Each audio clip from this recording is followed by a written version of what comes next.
Touchdown. Yeah, absolutely. So, I mean, it's not only loss in lives, but again, think of it like the huge number of, I don't know, like a lot of budget was spent, a lot of years were actually part of this experimentation, and it took only 10 seconds to function well. And the silly thing behind it was just an exception issue, just a rounding issue mostly. If this was just a test launch, was anyone actually on board? Yeah. I mean, when talking about critical systems in general, the risk is human lives. So imagine, again, being in an airplane that's not tested, or it has some exceptions in the way it can say activates autopilot or other things. Especially with the medical devices, again, things that could diagnose people. If there is any accuracy mismatch, then this can cost people lives, right? Things that are working in the surgery room. So again, the critical systems are a different story, but exceptions are not even, something to count for.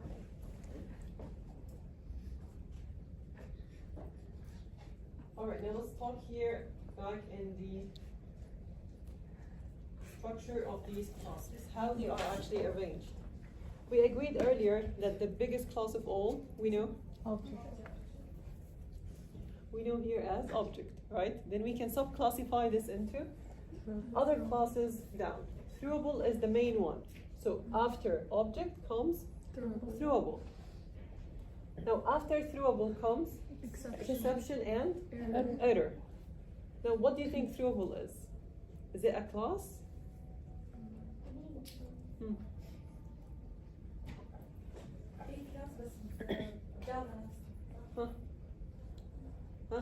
You said when it's descriptive, what is it called? Starts with an I. Interface, thank you. So throwable is an interface. How many classes implementing it? One. Two. Exception and error. So these two are implementing throwable, right? Now going down exception, we have two other classes, but this is inheritance. So these two extend from exception. This is one class now. Now we have array index out of bounds, we have arithmetic exceptions, we have number format exception. Do you know any of them? Yes. First one, when does it happen? When the array index doesn't exist. When we reach an element index, let's say, beyond the boundaries of the array itself. Very good. What is the arithmetic exception? Division by zero. Division by zero, excellent. Number format exception, when do you receive one? I guess when we use double integer for double. Good, yes, excellent, very good. So without casting, I assume. Yeah. Okay, very good. Then we have this new part, and I think you did not cover it before. Correct me if not. File not found, we have it. This is, you know what's I/O? Input. Input, output, exception. When do we work with it? Mostly when? When it's file system, okay? So file system, there is again a big risk of having, or any attempt, let's say, to access a file that's not even there, right? So this might throw file not found exception. There is socket related exceptions. We'll talk about this later on when I think you take the network courses. Socket programming is one way of creating a program that can communicate over a network. And you will have inputs back and forth with this application. On the other side, we have errors, and errors could be classified as out of memory, or stack overflow, or linkage error. Linkage error comes from the way there is connection, let's say, between two applications or two services, and when this link has an issue, okay? So you can't really reach the resource whatsoever that you're trying to reach. Now, what is the stack overflow or out of memory error? Any idea? Isn't stack overflow with like recursions and stuff? Very good, excellent. Okay, do you know what is a stack in general? I think you're taking it now in Stack. 2 and 4. Yeah. Okay, good. Yeah, the methods to be executed. Excellent, very good. So it is a space that's allocated for you. The space gets filled up with every new call to the memory side. So for example, when the compiler starts with the call to the main method, then this becomes a layer in your stack, okay? If the main method starts calling any other method somewhere else, this gets to create a new layer. This layer gets to be named, let's say, with the method name, and so on. Okay. Can you tell me what's wrong with this code here? The name of the no. Name of the array? Yeah. The integer That's not a counts keyword. which array? The integer. Huge array, I love this. That's a huge array, right? Yeah. Remember when we said there are data types? Yeah. So what are data types? What makes it different to use short from integer from long? Long has a bigger space in memory. Thank you. than the others. Very good. So imagine that you are into that small container storing, let's say, short or int, and you're trying to fill it up with this value that might even exceed the amount that it might actually hold. Now this would result into out of memory error, right? Mm. Let's see another example. How many times the word done will be printed here? Infinite. Infinite, because the condition here evaluates to true every time. So this is infinite loop, right? So it will run, and you will start seeing done, done, done, done, done, right? Then two, Until it crashes. not even this. Okay, that will crash. Okay, so at certain point you will see that the program is no longer responding, and if you try to pop anything, it will actually tell you that there is an out of memory exception. Very good. Out of memory error, sorry. Okay. Let's draw our stack here. So we agreed stack, think of it like a bottle, okay? Or just a cup that you're trying to fill with water. As long as it's not filled, you can make calls. Once it gets filled, if it exceeds, you end up with Stack stack overflow. overflow. So here, what is the first call? The main. Then The method 1. method 1, then Two. method 2, then Method one. okay. So method 1 again. Then Method 2. good. Method 1. Huh, what happens now? Over. Overflow. I don't request you to know the size in general, but this stack can take up to 1 megabyte. And this seems to be common between all programming languages. This was discussed in the previous class for the guys section, so I think it's good to know. But again, I'm not going to ask you this, okay? Just know it. So again, once we reach the space where it fills up this container, this will be stored automatically, okay? So in general, we can tell that runtime errors are those that you read through and the code compiles fine, you can run it, you're happy developer, and then suddenly a runtime crash happens. And only then you can stop actually responding or receiving any output from the application side. I think you face this a lot with the applications, right? Sometimes they go for an upgrade. You go to the Play Store or the App Store, you upgrade this, and then suddenly you press a button, something happens and it tells you something is wrong, right? Why is that? Because it might be taking an input from you or another user that came in and caused runtime error, and this affected the way the processing takes place. Or it can be the other case. I'm searching for something and this something is not even there. So I have a form that I ask you to fill, let's call it survey, okay? And I ask you to enter some personal details before you start answering the questions, some of which like your name, your email, perhaps your phone, your address, your postal code. You fill all these information when you see it? Yeah? You do? Not What if you always. don't know something, like a postal code, for example? Search for it. Hmm? I search for it. You'll leave it empty? I search for it. You search for it. Okay. that's Sometimes good. I use it and I feel Sometimes I keep don't know. it We empty. see it a lot that people can add a single space sometimes. Yeah. Just any character that doesn't fit. Of course, some systems are well programmed to take care of such inputs and filter data accordingly. But we're not talking here about the high level. We're talking about bare minimum, okay? So simple survey. So in general, missing any of these mandatory details will simply result in saving null in the back end, either in your database or, let's say, in any file, or even, like later you will see this a lot in mobile application. So sometimes if there is a miscommunication between two pages and you're trying to send one data from here to there, if something happened even with the network, it will not tell you anything, but it will save null on the other side automatically. Again, this will pop up lots of issues later on.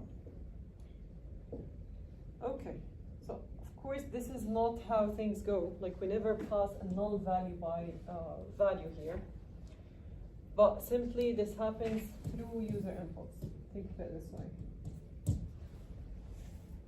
So I save this here and I try to initiate a call to this method, and inside that method I'm trying to print the value behind this S string. What's going to be printed now? So don't tell me it's going to be null. Once it encounters null, once it's part of any process like an output or such, this would result into null pointer exception, the entire crash.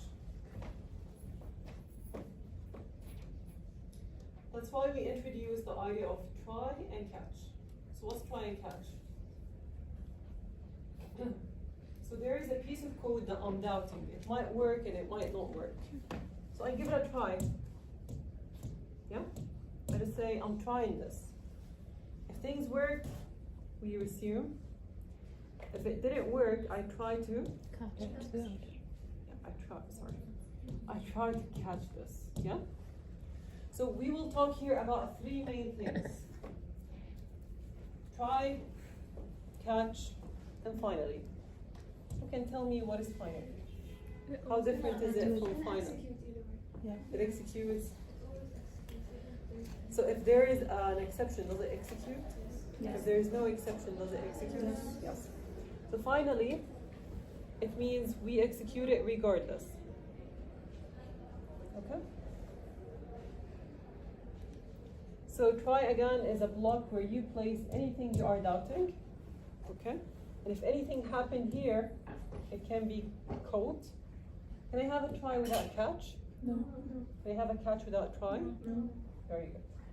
So catch here, you can specify the exact type of exception happening. So I know this is arithmetic exception possibly. So I put arithmetic exception. If you don't know the type, then it goes for Finally. the generic type in the hierarchy. Remember? Remember our hierarchy? This one? Yeah? Yeah. So what is the first class that can be Exception. generic? It is exception, right? Again, we can't count on throwable. It's an interface. Of course, object would work, but it's very general, right? So exception would work, runtime would work if you can classify this to be runtime, but what if it's runtime and IO? So it's better to keep it the generic that would fit more than one case.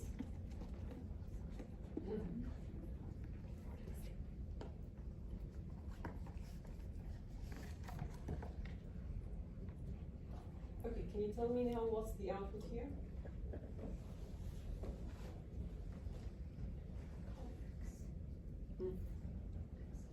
So I have a string x equal null, same exact question. With a try, I make the call, and the catch has exception, and it has one print statement, and inside this one I have the print of the string value. What? Yeah? Who will you call? Only? Do you print anything from here? Null pointer exception or who will call? So null pointer exception, then who you will call? No, who will you call and then Who null will you pointer. call? So you're saying this and then this? Yes. Okay. I say just who you can call because you got the exception. But who's saying only this part? Hands up. Yeah? You raise the hand. Yeah. Okay. So who says this and then this? Okay. And who says this, then this? I just want Nice. It is only this one. Let's trace. So we are here. This is null, right? We're sending it here. Yeah? Ideally speaking, what happens? Gets Error. I run time, crash, right? But here I have try and catch. So I'm not gonna crash my program. I will go and search for the possible catch. Yeah? So in that case, I will replace my crash message with Who will you who call? will you call? And then I will terminate the program. Or if there is any later statements, this will be executed. Make sense? Yes. Okay, good.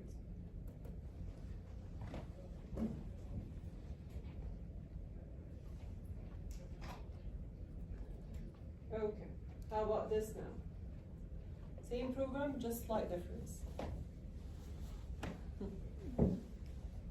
So now I have Ali, I have who will you call, I have connecting, and I have S2.2 string. Yes. Who will you call then connecting? Who will you call, then connecting. No, Okay. Ali and then It's just Ali. Ali, then connecting. Just Ali. No, Ali then connecting. Ali, then connecting. Very good. So again, do we have any exception here? No. So this is value Ali, not null, right?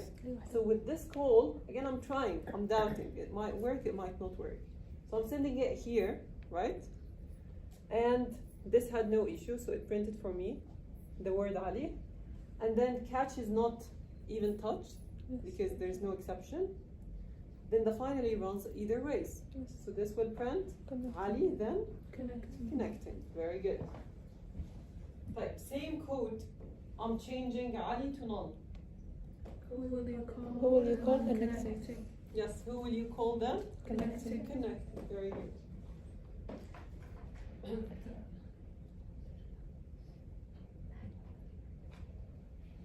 Now, arithmetic exceptions, as we agreed, it could be division by 0. And of course, no one would write a code this way, okay? But it might happen that the user is putting some inputs to you.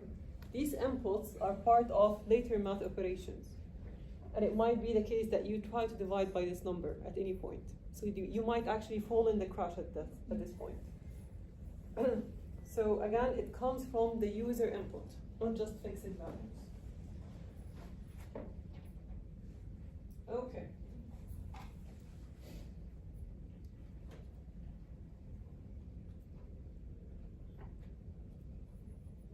How about this one?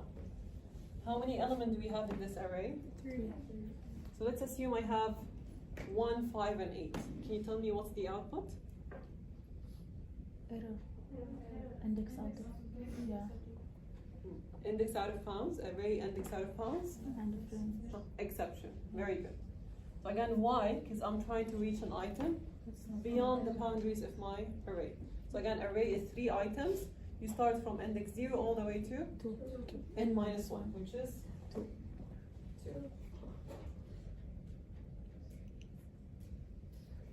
Remember parsing? Yeah? So what's parsing? What's value of? Remember value of? Converting from int to string and vice versa. Excellent, very good.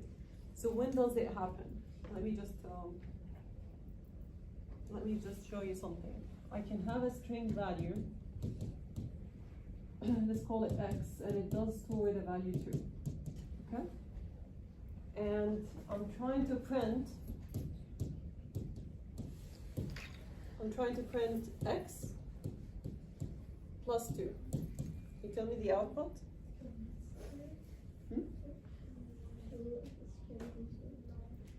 2? What? 2? 2, or 4? Error, I I guess. think error. error. Error. Yeah, error. Because you're adding a string to one number. Yeah. Difference. So 2, 4, or error? Give me an answer. 2, who says this? Hands up. Okay, who says 4? Hands up. Who says error? Oh, it is 2. Okay. Just like when I say hello plus name, and name is a variable. This gives you what? Hello plus. hello, then Huda, let's say, hello Huda, right? Yeah. So whatever output, this gets be printed as a string. How would it print? 4, exactly, thank you. What if I want this to print as 4? You remove this. The quotes. You removed it. I have 3 cases for you, okay? Let me ask you one by one. So if I want this to be 4, then I have to either treat this as an integer. Yeah. So integer plus integer gives you 4. You remove the quotations and you make this int. Right? Now this prints as 4. So x plus 2 in that case is 2 plus 2, which is 4. Okay? Type. I have a harder challenge. Okay. I have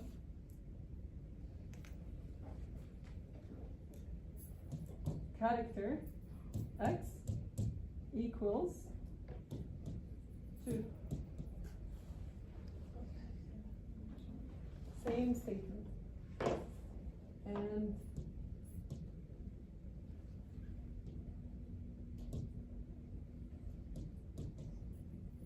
I'm not sure if the method is overloaded to take character.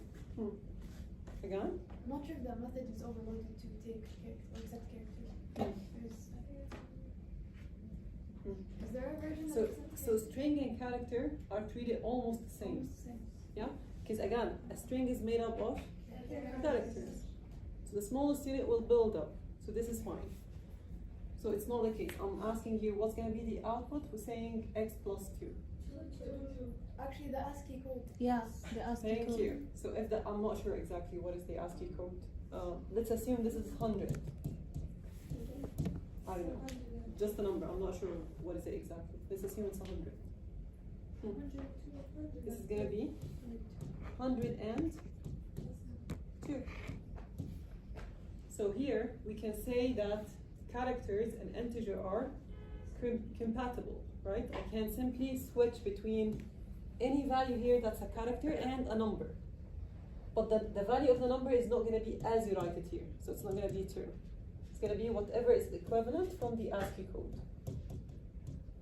Yes?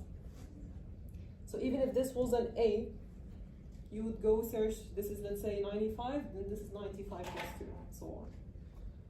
So how would I make it 4? Back to your question. I still insist to have this a string. X equals 2. And I want to say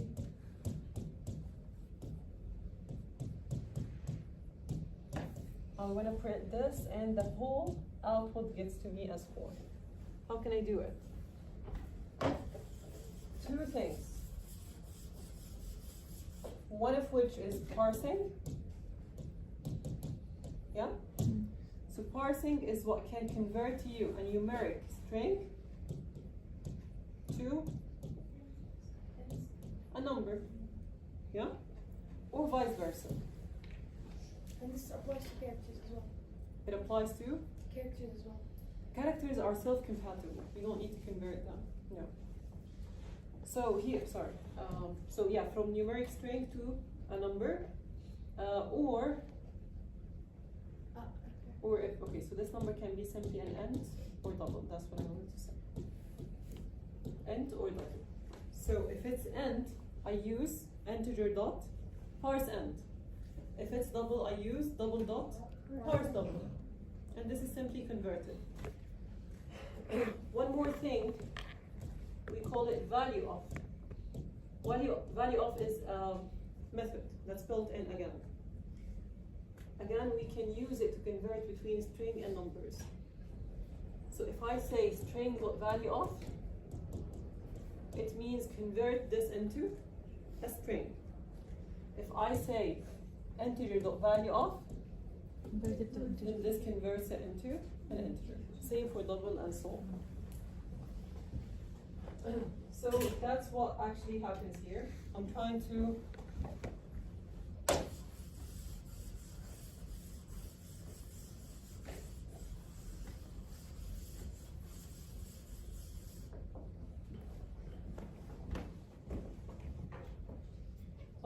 here to convert between null and integer. Is null considered a string? Yeah. Can you tell me a value behind it? No, it's not. Null indicates what? Empty. Empty, unknown, right? So it even doesn't have any identity. You can't really say it's a string on its own. It's a default of string, replacing it. But itself, it's not a value. Okay? So here, we're trying to convert null into a number. Can you tell me any number that could be Zero. equivalent? 0. So you think this is gonna run fine? This is exception. It can't even convert this into a 0. So this will be number format exception. Just because of the parse part. Alright, so we agreed we can't have a try without catch. We can't have a catch without try. Can I have a single try, multiple catches? Yes. Can I have multiple tries, one catch? No. No. So these rules need to be there. Okay. Here I have an input from the user to false numbers that I'm trying to sum. I call this here part of a try. And I try here to divide x by y. I have two catch statements. One that's very specific to arithmetic exception and one that's very general to exception. The golden rule here is if you face any of these catch statements that take care of the problem faced, it stops. So it will not execute multiple catches eventually, no. Unless it's different type. That's another issue, okay? But if both of them are the same, we agreed arithmetic is still exception, right? Yeah, so if it executes this first one, the second one will not execute. Now let's assume I had two inputs, 5 and 2. Can you tell me the output? 2. 5 for x and 2 for y. Yeah, there's no exception. There is no exception, so it prints 2. 2 2. point 2.5. Yeah. right? Yeah, if this holds end z, then this is only 2. Excellent. All right, if I print, if I enter 3 and 0, The first one will be executed. so what's going to be the output, arithmetic or exception? By, I think. Division by 0. The arithmetic, so it will tell you division by 0, then it will stop, right? Yes. Let's assume I'm having null. So 5 and null. Exception, and in that case it will tell you Not found. 9. Null what? Not found. Null form. Okay, what if I had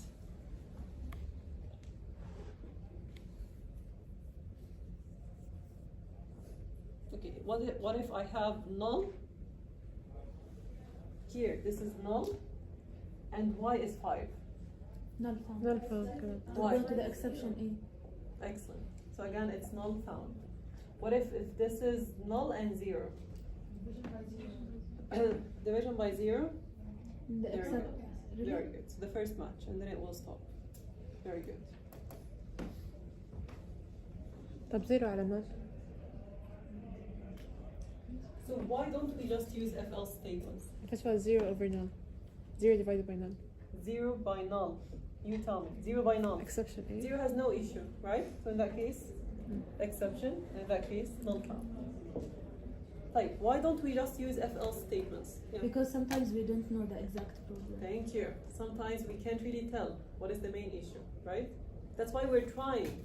Yeah? I'm telling it if anything rose up here, take care of it. But it's not usually the case that I know what possible input the user might have. And in general, when building any software, we don't assume that the user is an expert. No. We work with them with the layer of naive people. So they might be a young child. They don't really know what to do. They might be just messing with your program just for fun, right? So any possible input from their side might not be the best predictable one. So if you know like how to take care of things, you might try to limit these possible errors. If you don't know, just go with exception handling. Something nice to know, for example, when dealing with phones. For example, let me ask you something. Do you all receive verification codes, let's say, when Yeah. trying to enter your bank? Yes. So these are usually numeric, right? Yes. And you're always provided a keyboard to enter these. Yeah. Is it usually numbers or numbers and Numbers. characters? Numbers, yes. Only numbers. Why is that? But you can't, yeah, you can't have letters. Because if I This mistype, exception. let's say I choose A by mistake, this counts for me, right? Yes. It decreases my user experience. So, all good? Okay. So this will increase the possibility of errors behind, and it might actually cause problems later on. So we try to avoid this by simply offering only the possible offers, numbers.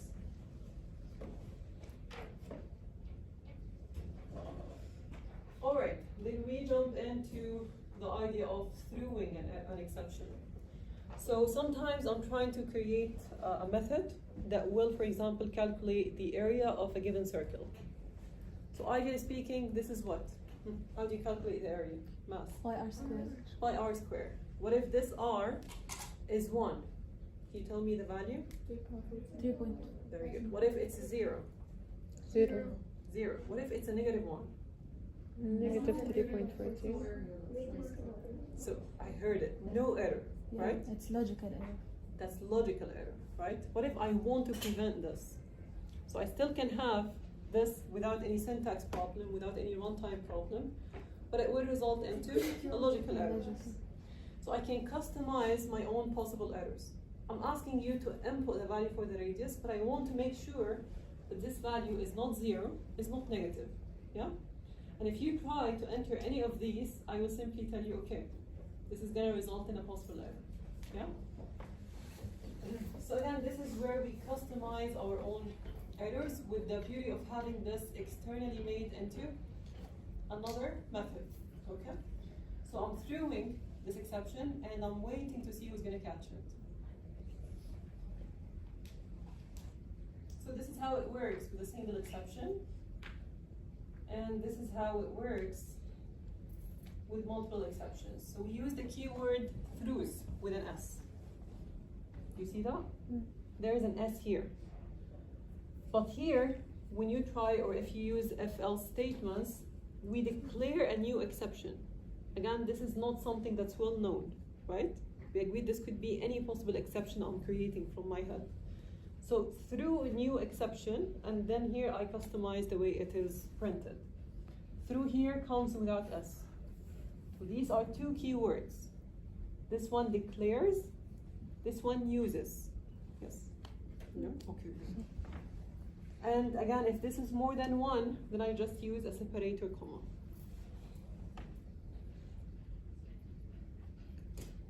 Okay, can you tell me the output?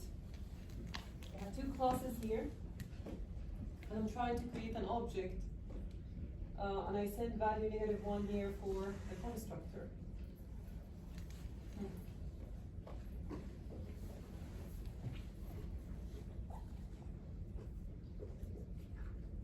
Any issue? Logical. Radius less than 1. Yeah. Okay. That's radius less than 1. Excellent. And I have to stop. It's actually only 2 slides left, because I think I can keep it next time. Alright, so 1, 2, yeah, 3 slides. Okay, so 3 slides, and then we start, inshallah, the new chapter for SE220. Okay?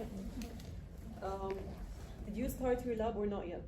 Yes. You did. Did you install Yes. an SP?